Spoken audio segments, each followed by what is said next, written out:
European രാജ്യങ്ങളിലെമ്പാടും Hamas അവരുടെ ഭീകര ശൃംഖല വിപുലമാക്കുന്നു എന്ന് പറയുന്ന ഞെട്ടിക്കുന്ന വിവരം ഇപ്പോൾ പുറത്തേക്ക് വരുന്നു. ഇത് കണ്ടെത്തിയതാകട്ടെ ഇസ്രയേലിന്റെ ചാരസംഘടനയായ മൊസാദാണ്. അവർ നടത്തിയ അന്വേഷണത്തിനൊടുവിൽ യൂറോപ്പിലെ വിവിധ രാജ്യങ്ങളിൽ ഹമാസ് പല പേരുകളിൽ ചെറിയ ചെറിയ ഗ്രൂപ്പുകളായിട്ട് പ്രവർത്തനം നടത്തുന്നുണ്ട്. ഇസ്രയേൽ ഇതിനനുസരിച്ച് ചില നിർദ്ദേശങ്ങൾ യൂറോപ്യൻ രാജ്യങ്ങൾക്ക് നൽകി. അങ്ങനെ മൊസാദും ആ രാജ്യങ്ങളിലെ അന്വേഷണ ഏജൻസികളും ഒക്കെ ചേർന്ന് സംയുക്തമായി നടത്തിയ ഒരു റെയ്ഡിൽ ജൂതന്മാരെ കൊല്ലാനും ജൂതന്മാരുടെ സ്ഥാപനങ്ങൾ നശിപ്പിക്കാനുമായിട്ട് വൻതോതിൽ ആയുധങ്ങൾ ശേഖരിക്കുന്നതായിട്ടും സ്ഫോടക വസ്തുക്കൾ കരുതി വെക്കുന്നതായിട്ടും കണ്ടെത്തി. അങ്ങനെ നടത്തിയ ഒരു അന്വേഷണത്തിൽ മുഹമ്മദ് നയീം എന്നൊരാളെ പിടികൂടുന്നുണ്ട്. ഇയാൾക്ക് ഹമാസുമായിട്ടുള്ള അടുത്ത ബന്ധമുണ്ട്. മൊസാദിന്റെ നിർദ്ദേശപ്രകാരം കൂടുതൽ അന്വേഷണവും തെളിവെടുപ്പും ഒക്കെ നടത്തിയപ്പോഴാണ് ഹമാസിന്റെ മുതിർന്ന PB അംഗമായിട്ടുള്ള ബാസേം നെയ്യിമിന്റെ മകനാണ് ഈ പറയുന്ന മുഹമ്മദ് നയീം എന്ന് വ്യക്തമായി. എന്ന് പറഞ്ഞാൽ ഹമാസ് ഈ യൂറോപ്യൻ രാജ്യങ്ങൾ കേന്ദ്രീകരിച്ചാണ് ഇപ്പോൾ പ്രവർത്തിക്കുന്നത്. കൃത്യമായി പറഞ്ഞാൽ ജർമ്മനി അതുപോലെ തന്നെ ഓസ്ട്രിയ തുടങ്ങിയ രാജ്യങ്ങളിലാണ് വമ്പൻ റെയ്ഡുകൾ നടത്തിയത്, ആയുധങ്ങളൊക്കെ തന്നെ പിടികൂടിയത്.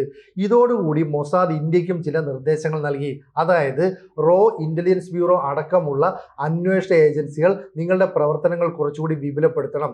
ഇന്ത്യക്കെതിരെ നടത്തുന്ന ആക്രമണങ്ങൾ ഹമാസ് മോഡലാണ്, ഹമാസ് ആണ് ഇതിൻ്റെ ബുദ്ധികേന്ദ്രം എന്നുള്ള ഒരു നിർദ്ദേശം. അങ്ങനെ റോ നടത്തിയ അന്വേഷണത്തിൽ ജമ്മു കാശ്മീരിലെ ചില ആശുപത്രികൾക്ക് സമീപം തുരങ്കങ്ങൾ നിർമ്മിച്ചതായിട്ട് കണ്ടെത്തുന്നു. നമ്മുടെ ജമ്മു കാശ്മീർ പോലീസും ഇന്റലിജൻസ് വിങ്ങും നടത്തിയ പരിശോധനയ്ക്കൊടുവിലാണ് ഇത് കണ്ടെത്തിയത്. ശരിക്കും പറഞ്ഞാൽ ഗസയിലെ അൽഷിഫ ആശുപത്രി എങ്ങനെയാണോ ഹമാസ് ഭീകരർ അവരുടെ ഒരു കേന്ദ്രമാക്കി മാറ്റിയത്, അവിടെ ബങ്കറുകളും തുരങ്കങ്ങളും ഒക്കെ നിർമ്മിച്ച് ആയുധങ്ങൾ സംഭരിച്ചു, ഭീകരർ ഒളിച്ചിരിക്കാനുള്ള താവളമാക്കി മാറ്റി. അതുപോലെ തന്നെയാണ് ഈ ഉമർ നബിയെ പോലെയുള്ള ഡോക്ടർമാരെ കൂട്ടുപിടിച്ചുകൊണ്ട് ചില തന്ത്രങ്ങൾ പാകിസ്ഥാൻ മെനയുന്നത്. അപ്പോൾ പാകിസ്ഥാനാണ് തന്ത്രങ്ങൾ മെനഞ്ഞതെന്ന് ഇതുവരെ നമ്മൾ കരുതിയെങ്കിൽ അതിനു പിന്നിലെ സൂത്രധാരർ എന്ന് പറയുന്നത് ഹമാസ് ആണെന്നാണ് ഇപ്പോൾ വ്യക്തമാക്കിയിരിക്കുന്നത്. എന്തായാലും മൊസാദിന്റെ മുന്നറിയിപ്പ് വന്നതോടുകൂടി റോയും മൊസാദും യൂറോപ്യൻ യൂണിയനിലെ ചില അന്വേഷണ ഏജൻസികളും ഒന്നിച്ച് ഇവർക്കെതിരെ ഇറങ്ങാനായിട്ട് ഇപ്പോൾ തീരുമാനിച്ചു. കൂട്ടമായിട്ട് പ്രവർത്തിക്കും. ശരിക്കും പറഞ്ഞാൽ 2024 ഒക്ടോബർ 7 ഇസ്രായേൽ നടത്തിയ ആക്രമണത്തിന് ശേഷമാണ് ഹമാസിന്റെ പ്രവർത്തനം ലോകത്തെ മറ്റ് രാജ്യങ്ങളിലേക്ക് വിപുലീകരിക്കാൻ അവർ തീരുമാനിച്ചത്. ഒരു കാലത്ത് ISIS ആയിരുന്നു ലോകത്തെ ഏറ്റവും വലിയ ഭീകര സംഘടന. എന്നാൽ കാലക്രമേണ അതിന് ക്ഷയം സംഭവിച്ചു. അമേരിക്ക അവർക്കെതിരെ നിലപാട് സ്വീകരിച്ചു.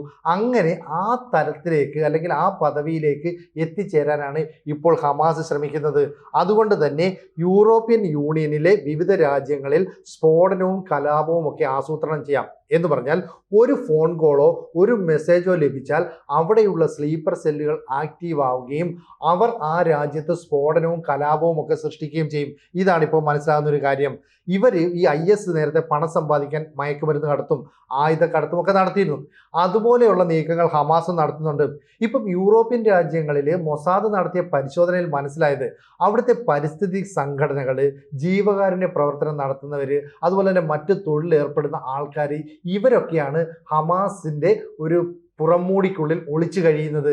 മാത്രമല്ല ഇവർ അവിടെ യൂറോപ്പിൽ പല രാജ്യങ്ങളും ഗസയ്ക്ക് വേണ്ടിയിട്ട് റാലികൾ അല്ലെങ്കിൽ വലിയ പ്രക്ഷോഭങ്ങളൊക്കെ സംഘടിപ്പിക്കുന്നുണ്ട്. ഇത് തന്നെയാണ് ഈ ഹമാസിന്റെ ഒരു തന്ത്രം. നമുക്കറിയാം ഇസ്രായേലിനെ ഹമാസ് ആദ്യം കയറി ആക്രമിക്കും. ഇസ്രായേൽ തിരിച്ച് കനത്ത ആക്രമണം അവർക്കെതിരെ നൽകും. അപ്പോൾ ഇരവാദം ഉന്നയിച്ച് ഇവർ വരും. എങ്ങനെയാണ് ഗസയിലെ കുട്ടികളെ കൊല്ലുന്നു, ഗർഭിണികളെ കൊല്ലുന്നു, പ്രായമായവരെ ബോംബ് വെച്ച് തകർക്കുന്നു എന്നൊക്കെ പറഞ്ഞു വരും. അങ്ങനെ വരുമ്പോൾ സൗദി അറേബ്യ ഉൾപ്പെടെയുള്ള അറബ് രാജ്യങ്ങൾ അവർക്ക് സാമ്പത്തിക സഹായം നൽകും. ഈ പണം ഹമാസിന്റെ ഭീകര പ്രവർത്തനങ്ങൾക്ക് നേതൃത്വം നൽകുന്ന തലപ്പത്തിരിക്കുന്ന ആളുകൾ അടിച്ചു മാറ്റും. എന്നിട്ട് അവർ സുഖലോലുപരായിട്ട് ജീവിതം നയിക്കും. ഇത് ഇത്രയും നാൾ ഖത്തർ കേന്ദ്രീകരിച്ചാണ് നടന്നത്. എന്നാൽ ഇസ്രയേൽ ഖത്തറിലേക്ക് ഒരു ആക്രമണം നടത്തിയതോടുകൂടി ഖത്തർ പതിയെ പിൻവാങ്ങുന്നു. അവിടേക്ക് തൊയ്ബ് എർദോഗൻ കടന്നു വരികയാണ്. എന്ന് പറഞ്ഞാൽ തുർക്കി കടന്നു വരുന്നു. ഇപ്പോൾ ഈ ഹമാസിന് വേണ്ട എല്ലാ സഹായവും നൽകുന്നത് തുർക്കിയാണ്. കാരണം തുർക്കി ഇന്ത്യയുടെ ശത്രുപക്ഷത്ത് നിൽക്കുന്ന രാജ്യമാണ്. മാത്രമല്ല ഹമാസിന് ഒരു കാര്യം മനസ്സിലായി, ഇനി ഗസ കേന്ദ്രീകരിച്ചാൽ പലസ്തീന് വേണ്ടി നിലകൊണ്ടാൽ അവിടെ സ്ഥിരമായിട്ട് നിൽക്കാൻ പറ്റില്ല. കാരണം ഇസ്രായേൽ ശക്തമായ ആക്രമണം നടത്തിക്കൊണ്ടിരിക്കാം. അങ്ങനെ പതുക്കെ അവരുടെ പ്രവർത്തന കേന്ദ്രം പാകിസ്ഥാൻ തുർക്കി മേഖലകളിലേക്ക് തിരിയുന്നു. പാകിസ്ഥാനാണ് ഇപ്പോൾ അവരുടെ ഒരു അഭയകേന്ദ്രം. കാരണം തീവ്രവാദികൾക്കേറെ വളക്കൂറുള്ള മണ്ണുകൂടിയാണ്. ആ പാകിസ്ഥാനിൽ പ്രവർത്തിക്കുന്നതുകൊണ്ടാണ് ചില ഹമാസ് തീവ്രവാദികൾ അവിടെ എത്തിയപ്പോൾ പാകിസ്ഥാൻ സൈന്യം തന്നെ ഇവരെ POKയിലേക്ക് കൂട്ടിക്കൊണ്ടുപോകുന്നു. അവിടെ വെച്ച് ഹമാസിലെ ചില നേതാക്കൾ പറഞ്ഞത് കശ്മീരിൽ ഞങ്ങൾ രക്തമൊഴുക്കും, കശ്മീർ എന്ന് പറയുന്നത് പാകിസ്ഥാന്റെ ഭാഗമാണ് എന്നൊക്കെ പറഞ്ഞ് നിലപാട് സ്വീകരിക്കുന്നു. ഇപ്പോൾ മൊസാദ് നൽകിയ നിർദ്ദേശം അനുസരിച്ച് റോയും മൊസാദും കൂടെ നടത്തിയ അന്വേഷണത്തിൽ മനസ്സിലായത് ജമ്മു കാശ്മീരിലെ വിവിധ ഹോസ്പിറ്റലുകൾക്കടിയിലായിട്ട് ബങ്കറുകളും തുരങ്കങ്ങളും നിർമ്മിക്കുന്നു എന്ന് പറഞ്ഞാൽ ആയുധ സംഭരണ കേന്ദ്രങ്ങളാക്കി മാറ്റാനുള്ള ശ്രമം നടത്തുന്നു. ഇതാണ് ഇപ്പോൾ കണ്ടെത്തിയത്. എന്തിനാണ് ഈ അണ്ടർഗ്രൗണ്ടിൽ ഇത്തരത്തിലുള്ള നിർമ്മാണ പ്രവർത്തനങ്ങൾ നടത്തുന്നതെന്ന് ജമ്മു കാശ്മീർ പോലീസിനെ വല്ലാതെ ആശങ്കപ്പെടുത്തിയിരുന്നു. പക്ഷേ മൊസാദ് കാര്യങ്ങൾ കൃത്യമായിട്ട് പറഞ്ഞ് മനസ്സിലാക്കി. അപ്പോൾ ഈ ഭീകര സംഘടനകളുടെ പ്രവർത്തനമാണ് സിറിയയിലെ ഭരണം പോലും അട്ടിമറിച്ചത്. ഇവിടെ ഹമാസിന്റെ ഒരു ദ്വിമുഖമാണ് നമുക്ക് കാണാൻ കഴിയുന്നത്. കാരണം പകൽ സമയത്ത് അല്ലെങ്കിൽ യൂറോപ്യൻ രാജ്യങ്ങളിലൊക്കെ പ്രവർത്തിക്കുമ്പോൾ അവർ സന്നദ്ധ സംഘടനയായിട്ട് പരിസ്ഥിതി പ്രവർത്തകരായിട്ടൊക്കെ വേഷം കിട്ടും. എന്നാൽ ഒരാവശ്യം വരുമ്പോൾ അവർ യഥാർത്ഥ തീവ്രവാദത്തിന്റെ സ്വഭാവം പുറത്ത് കാണിക്കും. ഇത് തന്നെയാണ് മുമ്പ് പോപ്പുലർ ഫ്രണ്ട് കേരളത്തിലും കാണിച്ചുകൊണ്ടിരുന്നത്. അവർ പകൽ സമയത്ത് ജീവകാരുണ്യ പ്രവർത്തനം ചെയ്യുന്ന, സഹായം ചെയ്യുന്ന മാനുഷിക പ്രവർത്തകരായിട്ട് കാണും. രാത്രി സമയത്ത് തീവ്രവാദ നിലപാടുകൾ സ്വീകരിക്കും. അപ്പോൾ ഖത്തർ പിന്മാറിയതോടുകൂടി തുർക്കി ഹമാസിനെല്ലാ സഹായവും നൽകുന്നുണ്ട് എന്നാണ് മൊസാദിന്റെ റിപ്പോർട്ടിലുള്ളത്. അതുകൊണ്ട് മൊസാദും അതുപോലെ തന്നെ റോയും യൂറോപ്യൻ രാജ്യങ്ങളിലെ അന്വേഷണ ഏജൻസികളും ഒന്നിച്ചിറങ്ങുകയാണ്. പാകിസ്ഥാനെതിരെ ഓപ്പറേഷൻ 2.0 ആരംഭിക്കും. അപ്പോൾ ഓപ്പറേഷൻ സിന്ദൂർ നമ്മൾ ആലോചിച്ച് നോക്കണം. ഓപ്പറേഷൻ സിന്ദൂർ ആദ്യഘട്ടത്തിൽ നടത്തിയപ്പോൾ നമുക്ക് നേരെ തുടർച്ചയായിട്ട് ഡ്രോൺ ആക്രമണം നടന്നു.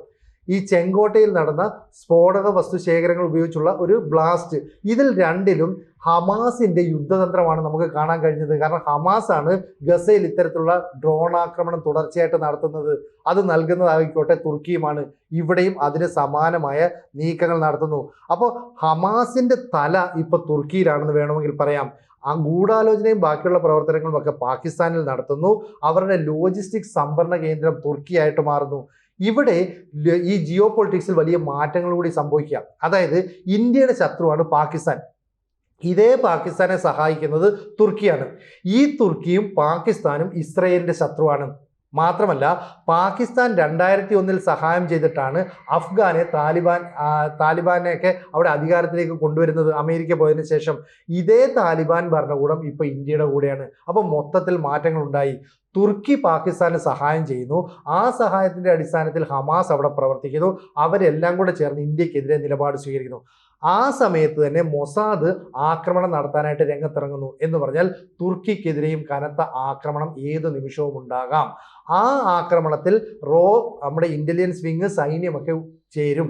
കൂടാതെ യൂറോപ്പിലെ പല രാജ്യങ്ങൾക്കും, പ്രത്യേകിച്ച് ജർമ്മനിയിലെയും ഓസ്ട്രിയയിലെയും ഒക്കെ അന്വേഷണ സംഘം കൃത്യമായ കാര്യങ്ങൾ കണ്ടെത്തി തങ്ങളുടെ രാജ്യത്ത് വലിയ തോതിൽ സ്ഫോടക വസ്തുക്കളും അതുപോലെ തന്നെ ആയുധങ്ങളുമൊക്കെ സംഭരിച്ചു വെക്കുന്നു. അപ്പോൾ ഒരേ സമയം ദക്ഷിണേഷ്യയിലും മിഡിൽ ഈസ്റ്റിലും യുദ്ധമുഖങ്ങൾ തുറക്കാനുള്ള സാധ്യതയാണ് ഇപ്പോൾ ഉരുത്തിരിഞ്ഞു വന്നിരിക്കുന്നത്. അപ്പോൾ ഖത്തറിൽ ഗൂഢാലോചനയും ആസൂത്രണവും ഒക്കെ നടക്കുമെങ്കിലും ആയുധങ്ങളും പണവും ഒക്കെ എത്തിച്ചു നൽകുന്നത് ഇപ്പോൾ തുർക്കിയാണെന്നാണ് മനസ്സിലാകുന്നത്. അപ്പോൾ ലോകത്തെമ്പാടുമുള്ള ഹമാസിന്റെ സാന്നിധ്യത്തെ രാജ്യാന്തര തലത്തിലുള്ള അന്വേഷണത്തിലൂടെ കണ്ടെത്തിയിരിക്കുകയാണ്. ഈ ഹമാസ് ഇപ്പോൾ ഈ ഗസയിൽ ചില തുരങ്കങ്ങളിലൊക്കെ അന്വേഷണം നടത്തിയപ്പോൾ ആ റഫയിലെ തുരങ്കത്തിൽ 200ഓളം ഭീകരർ ഒളിച്ചിരിപ്പുണ്ടെന്ന് മനസ്സിലാക്കി. അങ്ങനെ അവിടെ ഇസ്രയേൽ നടത്തിയ ആക്രമണത്തിൽ 17-18ഓളം പേർ ഈ പറയുന്ന ബങ്കറിൽ നിന്ന് പുറത്തേക്ക് വന്നു. അവരെ ഉടൻ തന്നെ വെടിവെച്ച് കൊല്ലുകയാണ്. അങ്ങനെ വെടിവെച്ച് കൊല്ലുമ്പോൾ ഹമാസിന് ഒരു കാര്യം മനസ്സിലായി, ഇനി ഇസ്രയേലിൽ നിൽക്കാൻ പറ്റില്ല. അങ്ങനെയാണ് ലോകത്തിന്റെ വിവിധ രാജ്യങ്ങളിലായിട്ട് നെറ്റ്വർക്കുകൾ അല്ലെങ്കിൽ ഭീകര ശൃംഖലകൾ വിപുലീകരിക്കാനായിട്ട് അവർ തീരുമാനിച്ചത്. ആ ഭീകര ശൃംഖലകൾക്കെതിരെ മൊസാദും അതുപോലെ തന്നെ നമ്മുടെ റോയും ഇന്റലിജൻസ് വിങ്ങും ഒരുമിച്ച് ആക്രമണത്തിന് ഇപ്പോൾ തുനിഞ്ഞിറങ്ങിയിരിക്കുകയാണ്. അപ്പോൾ ഇന്ത്യയുടെ ആക്രമണം അല്ലെങ്കിൽ ഓപ്പറേഷൻ സിന്ധു 2.0 എന്ന് പറഞ്ഞാൽ ആദ്യം പാകിസ്ഥാനിലേക്കും അവിടം കഴിഞ്ഞ് ഈ അഫ്ഗാനിസ്ഥാൻ അപ്പുറത്തേക്ക് തുർക്കിയിലേക്കും ആക്രമണം നടത്തും. ഇതേ സമയത്ത് ഇസ്രയേലും തുർക്കിയെ ആക്രമിക്കാൻ സാധ്യതയുണ്ട്. ഒപ്പം യൂറോപ്പിലെ ചില രാജ്യങ്ങളും. കാരണം നേരത്തെ തുർക്കി ഈ നാറ്റോ സഖ്യത്തിന്റെ ഭാഗമായതുകൊണ്ട് യൂറോപ്യൻ രാജ്യങ്ങൾ ആക്രമിക്കില്ല എന്നാണ് കരുതിയത്. പക്ഷേ ഇപ്പോൾ നിലപാട് മാറി. ഒരേ സമയം മൊസാദിന്റെയും റോയുടെയും യൂറോപ്യൻ രാജ്യങ്ങളിലെ രഹസ്യാന്വേഷണ വിഭാഗത്തിന്റെയും ആക്രമണത്തെ നേരിടേണ്ട അവസ്ഥ തുർക്കിക്കും അതുപോലെ തന്നെ ഹമാസിനും ഉണ്ടായിരിക്കുകയാണ്. എന്തൊക്കെയാണ് സംഭവിക്കുക എന്നുള്ളത് നമുക്ക് കാത്തിരുന്ന് കാണാം. കൂടുതൽ വാർത്തകളും വിശേഷങ്ങളും നിങ്ങളിലേക്ക് എത്താൻ ABC മലയാളം സബ്സ്ക്രൈബ് ചെയ്യുക, ബെൽബട്ടനും അമർത്തുക.